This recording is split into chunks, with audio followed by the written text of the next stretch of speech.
Good morning, everybody. My name is Ariel Tolentino, and this is video blog number 2 for Introduction to Sociology. We got a few questions we need to answer, so let's get started. The first question is, discuss your family makeup. Who is in your family? What was life like growing up? And how have things changed as you've gotten older? Well, I'm married. I have 2 kids, and to answer the rest of the question, however, I have to go to my past. So I am the only boy of 3 children. Growing up, we all lived together for like the first 18 years of my life, and things have changed as we gotten older because obviously we go to college, we start our own families, and we move into our future. And so some things that change is my older sister went to Dubai. I went to the military for 5 years, and my younger sister went to New York. So obviously we were no longer in this small house, when we saw each other every day. Bills is another thing that have changed. But as we got older, we also learned the value of family and how lucky we are to have each other, me to have 2 sisters, a younger sister that I can influence and be there for, but also having an older sister who I can call for advice and knows more than I do, as she's been through more through her life. So the next one is explain what primary socialization is, then apply it to your own development. Well, primary socialization is the habits and values that we learn as kids.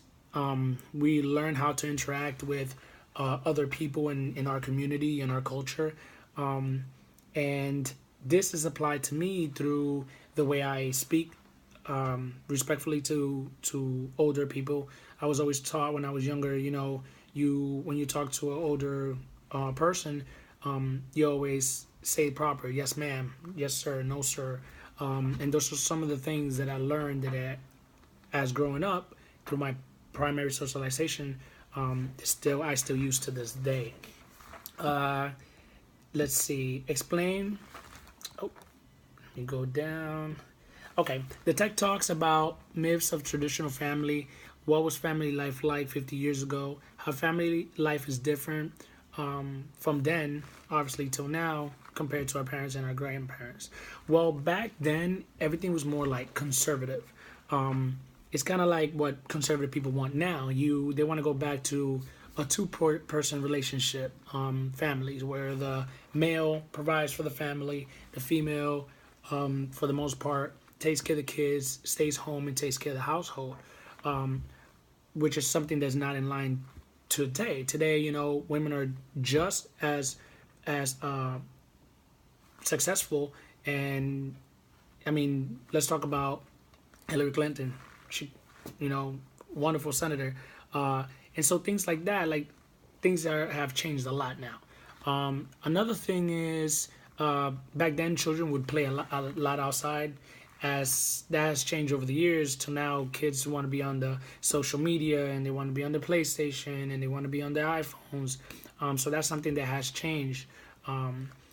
Another thing that I noticed in Dominican Republic, which is still relatively conservative, is that everybody knows each other. It's a tight-knit community. Most of the family live for generations in the same town. I'm talking about great-grandparents, great-parents, grandparents, parents, their kids, then their grandkids, and their great-grandkids, and they all live in the same, for the most part, the same town. Not even city, in the same town, which is something that also has changed. Another thing that's changed is that back then, divorce was seen as shameful, as today is almost, you see it's normal. Oh, you're divorced? How many times have you been married? 3? Oh, wow. Or maybe 4 times the chance for you. And that's something that was looked down on before.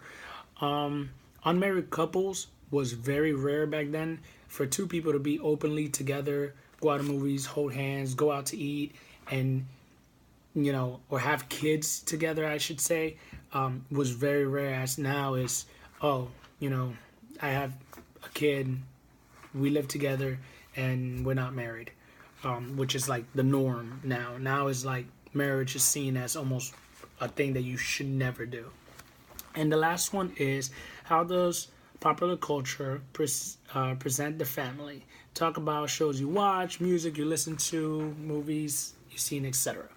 So uh, I think popular culture now changes things like, okay, so for example, shows like the Kardashians, um, little girls grow up watching these things, and they're getting influenced to believe that you have to have certain size lips, or you have to have a certain shaped body, or you have to wear a certain type of things to be considered successful, which obviously I disagree with. Um, but some music now is a lot different. For example, if you listen to R&B from the 90s, and you compare it to R&B from now, is night and day. I mean, there is no more Aaliyah. There, great artists that make real good music. There's no more Selena's nowadays. There really isn't these icons who are not just role models but are actually successful as well, without having to sell their soul in a way. Some of the movies that I watch is we watch a lot of the Star Wars movies, which is kind of like it was existed back then and it exists now. And that's pretty much it. You guys have a great day.